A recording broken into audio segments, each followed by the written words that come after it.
انصاری صاحب کا کہ انہوں نے آج اتنی خوبصورت محفل کے انعقاد کے لیے پورا فیسیلیٹیٹ کیا ہماری پی ایف یو جے کو اور شان بڑھائی اس کی، اور خود بھی یہاں تشریف فرما ہے۔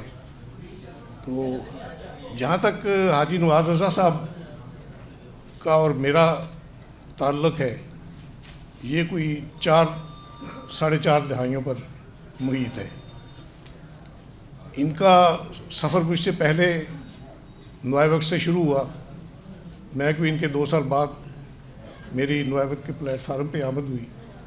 تو جب تک حاجی صاحب نوائے وقت ان کے کالم کی اشاعت سے بھی پہلے قاری ہونے کا مجھے شرف حاصل ہے۔ ان کے تقریباً نوائے وقت میں شائع ہونے والے ہر کالم کا میں نے اس کی اشاعت سے پہلے ہی مطالعہ کیا ہوا ہے، اور میں اعتراف کرتا ہوں کہ حاجی صاحب جس درد مندی کے ساتھ ملک کے سیاسی، سماجی، معاشرتی امور پر، اس میں علامہ دستار عاصم صاحب یہاں تشریف رکھتے ہیں، یہ بہت ایک علم اور کتاب دوست شخصیت ہے۔ جس طرح انہوں نے بیڑا اٹھایا ہوا ہے کتاب بینی کو فروغ دینے کا، یہ انہی کا خاصہ ہے۔ اور حاجی صاحب کی کوئی 4 کتابیں انہوں نے پبلش کی ہے، میری بھی 4-5 کتابیں انہوں نے پبلش کی ہیں۔ تو یہ بہت ایک ان کا کارنامہ ہے کہ یہ چھپے ہوئے قلم کاروں کو بھی اجاگر کرتے ہیں اور سامنے لاتے ہیں۔ تو اب بات، چونکہ اس نشست میں یہ بھی بات ہوئی ہے کہ زیادہ طویل گفتگو نہ کی جائے، تو میں اصل موضوع کی طرف آتا ہوں۔ ان کی حاجی صاحب کی جو کتاب ہے مرد آہن، اس میں اس ٹائٹل کو میں اپنی آنکھوں سے اور حاجی نواز رضا صاحب کی آنکھوں سے دیکھتا ہوں اور اس کا انالیسس کرتا ہوں۔ حاجی صاحب کی اس ٹائٹل میں مرد آہن کے لیے ایک محبت جو ہے نا، اس کا عنصر غالب نظر آتا ہے۔ لیکن میں جب مرد آہن صاحب کے سیاسی سفر کا جائزہ لیتا ہوں، جو میری آنکھوں کے سامنے ہے، ان کے تحریک استقلال سے مسلم لیگ نون کی تشکیل تک کا جو سفر ہے ان کا، وہ میری آنکھوں کے سامنے کا ہے، اور کئی مراحل میں نے دیکھے ہوئے ان کے۔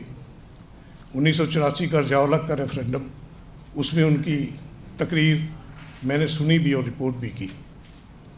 پھر یہ سفر جس طرح چلتا رہتا ہے، پھر ایک مزاحمت کا استعارہ بنے میاں صاحب۔ مجھے بہت سچی بات ہے، قومی سیاست میں ایک نیا جو ہے، ایک روشن پہلو ان کے اس کردار میں نظر آتا تھا کہ جب انہوں نے ایک ماشاء اللہ کہ اب میں یہ نہیں کہنا چاہتا کہ اس کی گود میں پرورش پانے کے بعد جب انہیں ایک ادراک ہوا ایک جمہوریت کے حوالے سے، تو وہ ایک توانا آواز بنے۔ لیکن پھر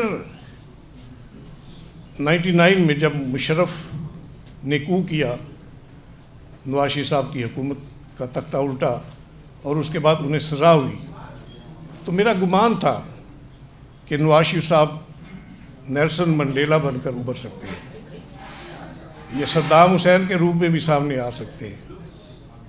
یہاں مہاتیر محمد کا تذکرہ بھی ہوا، اس کی علامات بھی میاں صاحب کی سیاست میں نظر آتی ہیں۔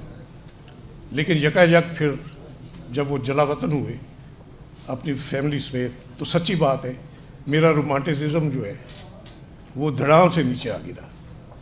وہ بن سکتے تھے نیلسن منڈیلا اگر وہ مشرف آمریت کی قید بھگت لیتے، لیکن نہیں ہو پایا۔ اس کے بعد انہوں نے ووٹ کو عزت دو کی جو بات کی، بہت اٹریکٹیو نعرہ تھا۔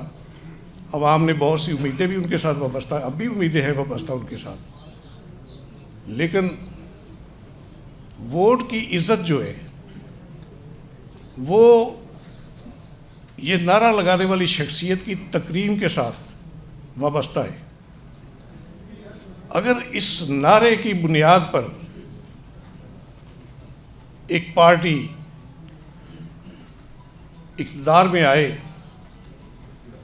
اور وہ گڈز ڈیلیور نہ کر پائے. ووٹ کو عزت دو جن عوام کی تکریم کی بات اس نعرے میں ہے، ان کے سہانے تصورات کے محل جو ہے وہ سر بلند ہونے کی بجائے دھڑام سے نیچے جاتے نظر آئے، تو پھر مرد آہن کا جو چہرہ ہے، جو تصور ہے، وہ تھوڑا سا ڈگمگاتا نظر آتا ہے.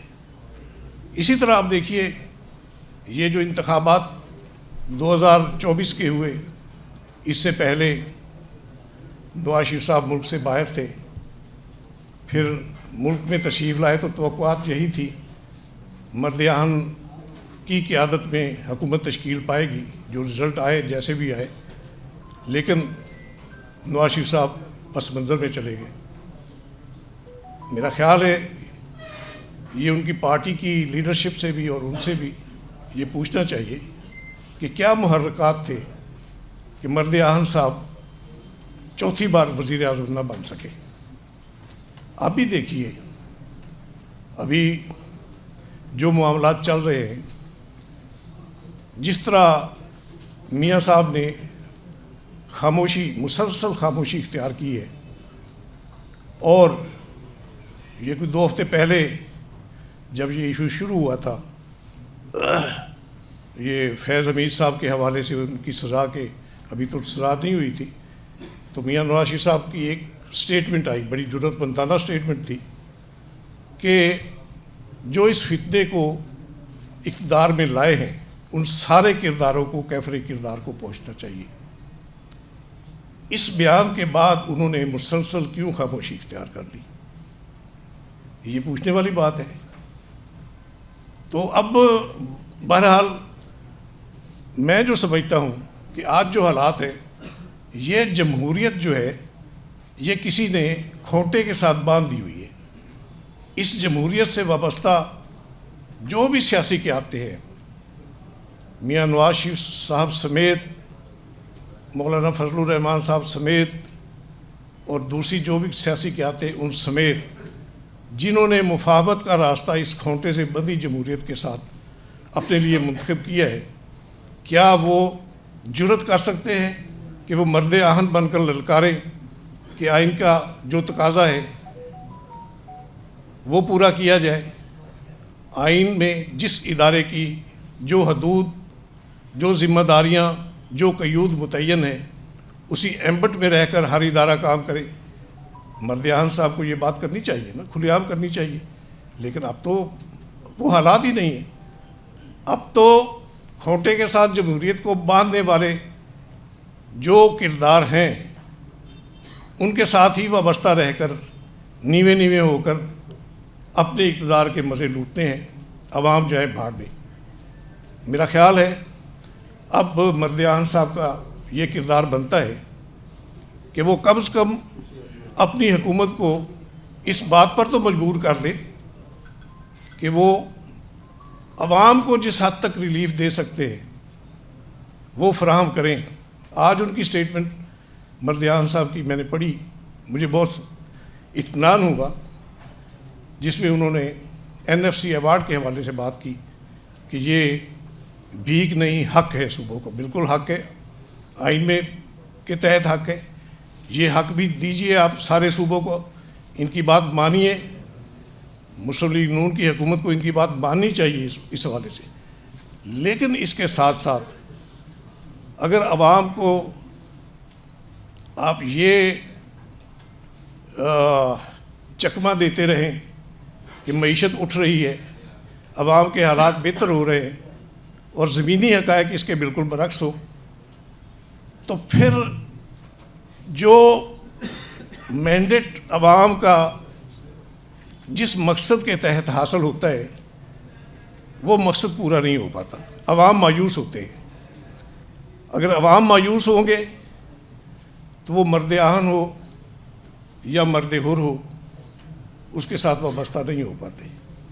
تو یہی میرا خیال ہے آج کا ہمارا تجسس ہونا چاہیے کہ جیسی تیسی بھی ہے جمہوریت، آپ کو اطمینان ہے کہ ہم اس